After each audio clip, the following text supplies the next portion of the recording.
Hi Gaston, it's Cheyenne with Teltron. I'm going to show you how to install this surge suppression which I'm sending you today.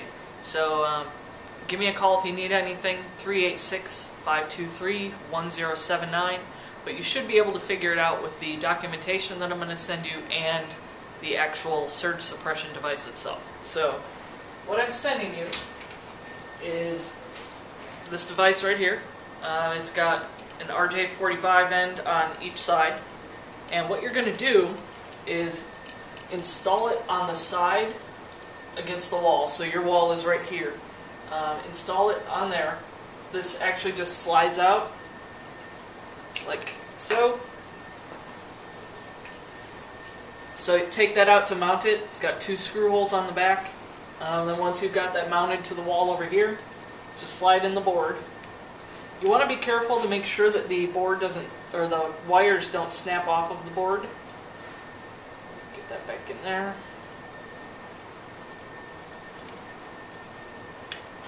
Maybe.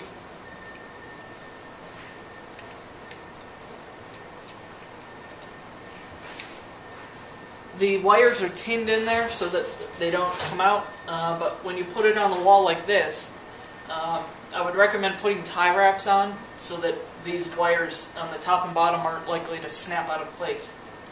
On each side you've got these RJ45 cables, and you've got a device on your system called the HWDA. Yours is black. What you want to do is you've got this bank of 4 ports right here with 1 receiver run going in. So unplug that 1 receiver run, and your console will make some noise.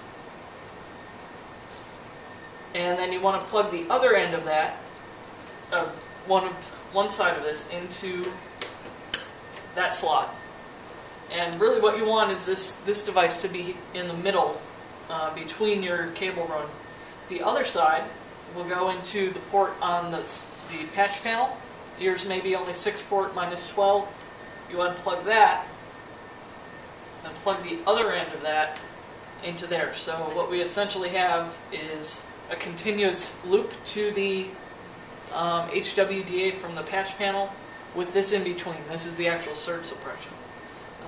So once that's mounted to the wall, maybe get some tie wraps, tie that to the rack so it's not just kind of hanging there.